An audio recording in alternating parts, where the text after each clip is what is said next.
won 3 of their last 4 2v2 sets. KaNaRiOoo and Surgical, though, on a 3-set streak. Lava Hound for Liquid, immediate Royal Giant, Dark Prince behind left-hand lane for Immortals. Trying to push that Giant Skeleton right through to the tower, maybe not having Royal Giant in cycle. That push to distract was actually very easily cleaned up, and you'll see that the Flying Machine is actually working towards the lava push. Ooh, boy, this is a lot to deal with early on. Poison does come down. Miner in front. Let's see what Immortals does with this. King Tower activation. 1 Lava Pup stays on the tower, as does a Baby Dragon, so they do sacrifice about 700 HP to get that King Tower activation, and you have to wonder if they just did not have a win condition in their hand when they went with the Lava Hound. If Immortals did not have a win condition in their hand. It's very, very possible. So now Inferno Dragon coming out for Surgical Goblin and KaNaRiOoo. Baby Dragon to meet, and another Lava Push. Rocket doing great work against the Inferno. However, the Prince shield does absorb that shot.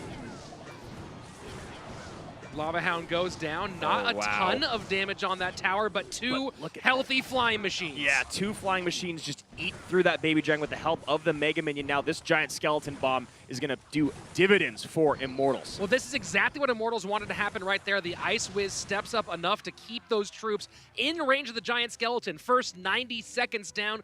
Liquid has taken first blood. Immortals fighting from behind. So the way that Immortals is playing, you have to think that they have probably a graveyard, but maybe they're just going with a minor rocket deck like they did before, and that's going to be their main win condition. This was my big question, is this has been one of their best decks on the season, 5-1 overall. They've played very well with this minor rocket cycle, and some of their biggest moments have been with this deck, so can they do it again? And here we go, the Magic Archer. They debuted this partway through the season. Yeah, and you see right there the Dark Prince trying to catch the Miner, but the Miner goes behind the Magic Archer. Very well played by Team Liquid Surgical and KaNaRiOoo. And Immortals having a very difficult time trying to mount any sort of offensive presence. On their back foot the entire time thus far. We are in double elixir time, and Liquid continues to pour on the assault in the right-hand lane. Not enough elixir for Immortals to put them into the opposite side. Just under 1,000 HP on their top right tower, and barely a scratch on either of Team Liquid's. The high Inferno. Now this might keep that Lava Hound there in time for the Giant Skeleton Bomb. Yes, it does. And it cleans up everything behind it, so this is a moment for Immortals to turn things around.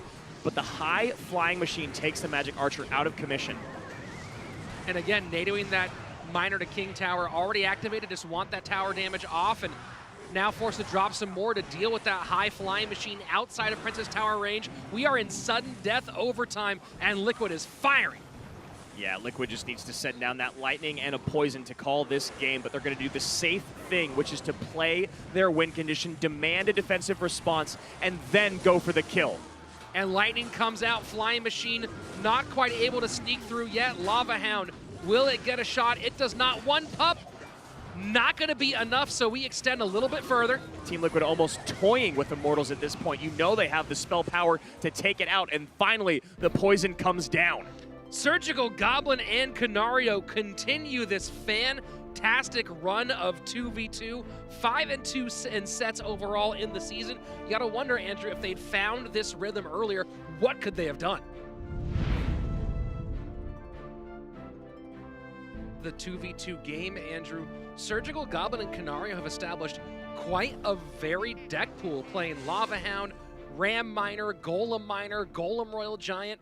They might have the most diverse 2v2 deck pool of all the duos here at CRO West. Yeah, that's a very good point. One of the interesting things about Team Liquid was, you know, Surgical showed up in the 2v2 set only twice in their first 6 matches. But in that appearance, in his very first 2v2 appearance, you know who he took down? craaap and thegod RF. Well, looking to do it one more time. Lightning comes in to clear out some of those defensive troops, and looks like Liquid going with Lava Hound once more, and Immortals answering in kind. And I know we've said this many, many times before, but this 2v2 set is so incredibly important for these two squads with how powerful their King of the Hill base is, with whether it's Royal and Lapakati for Immortals or whether it's Surgical, KaNaRiOoo, and maybe Boofmac if we actually get the chance to see him. It's just so much, so important to take this set. King Tower activation for Liquid. You know, I expect that Immortals probably also have a tornado somewhere, so we'll see if that Miner Ever gets pulled the tower the opposite direction. Another high Inferno from Immortals. Yeah, and that poison maybe paid just one tile too high, so they could maybe pick up some of these lava pups, but they're going to have to double down on defense. And now Immortals making things very close as we go into the second half of our regulation period.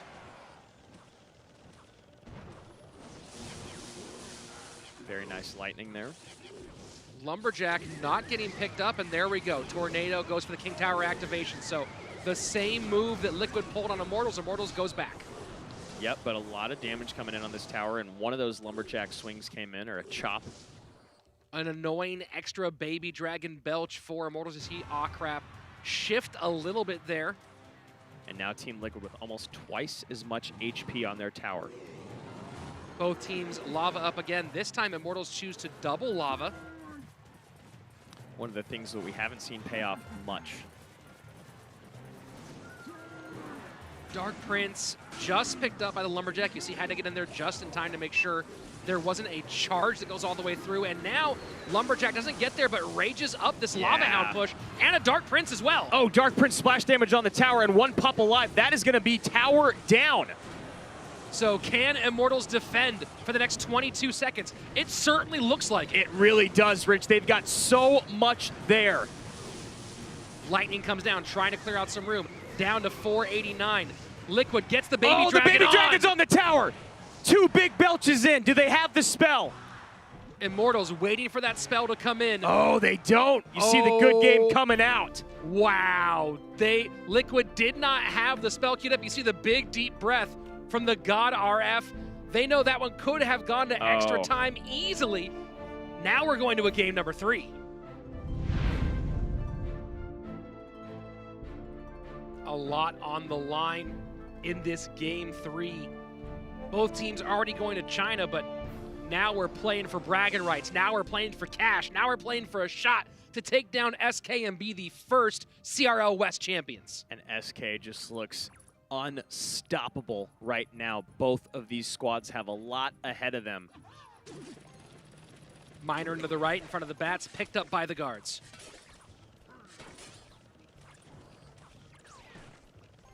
Musketeer from both sides. And an early lightning spent by Liquid to take out that Musketeer and get some tower damage. So Immortals respond to the poison of their own, getting a little tower damage and taking care of that Musketeer. Wow. And that was a big connection. Yeah, and again, that's one of those things where you have to ask yourself, is it worth the 700 damage to get a King Tower activation? And I guess we'll find out over the next couple minutes. Well, you take that damage, but also you put into play that there was, on one side, take out a Musketeer and the tower, hit the tower with lightning. Other side did the same thing with poison. At this early stage of the game, Andrew, I'd rather be the one who got that same result with the poison. Yeah, that's a very good point. You know, you're doing a fair trade and getting tower damage as opposed to losing to Elixir, getting more tower damage, but as you can see, Immortals has shifted the focus to the other side of the map. Liquid persisting on the right, though. Ram Rider, Lumberjack, and Lumberjack on tower. Freeze comes in just a little bit before the guards drop, so that works out just about perfectly for Immortals. And Giant Skeleton going to tower. NATO barely the time. Yeah, that was a very, very nice defensive freeze by Immortals, stopping that push right in its tracks. Yeah, that Giant Skeleton bomb is just terrifying. Made just enough room for the guards to get in there, so now Immortals in a really good spot with 1 minute left going into double Elixir time.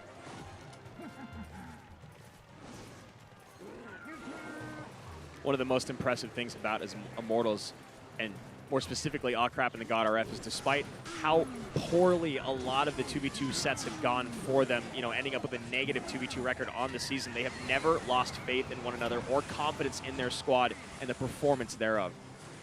Well, that speaks both to their friendship and also the leadership from the top with trainer Luis. He's believes so firmly in his guys, they can't help but believe in themselves. Yes. Graveyard comes down, poison meets one more time. Ram Rider probably coming to the right here. There we go. And another defensive freeze from Immortals. These freezes on defense have been so stellar for Immortals, stopping almost all the damage coming in on that right-hand tower when both times it looked like it could be deadly. Well, the freeze that saved the Lumberjack Ram Rider early on was massive, and have not had a chance to use it on offense yet, although with the poison having been there in response wouldn't make much of a difference. Giant Skeleton going to the left-hand lane, high Inferno Tower this time to keep that damage on the Immortal side of the board. Yeah, they do not want that Giant Skelly Bomb to cross over and affect their DPS troops or the troops trying to defend against this graveyard push. So Immortals actually spending Liquid spending a lot of elixir on that defense, but it's clean. Yeah, had to use a bunch of cycle troops, log, lumberjack, all to stop that one graveyard push. And now you can see half of Liquid has elixir, half of Liquid very, very low. Immortals trying to take advantage, now down to under 800 or under 900 HP on the left-hand side. And will we see another defensive freeze? Lightning comes in. Log is not quite enough. Oh, another pull on the Ram Rider. King Tower But that activated. raged up Mega Minion is going crazy on the tower. 329 remains. A lightning and a log, a lightning and a poison. What is it gonna be? Wow, it really seemed like that Dark Prince was down in time, had me fooled. They get the freeze on the Princess and the King. Will the Skeletons be able to do the work that Immortals could not get accomplished? Down to 535, pushing to poison. Need to pick up this Prince. There Lightning it is! Log is in, and Liquid takes the first set.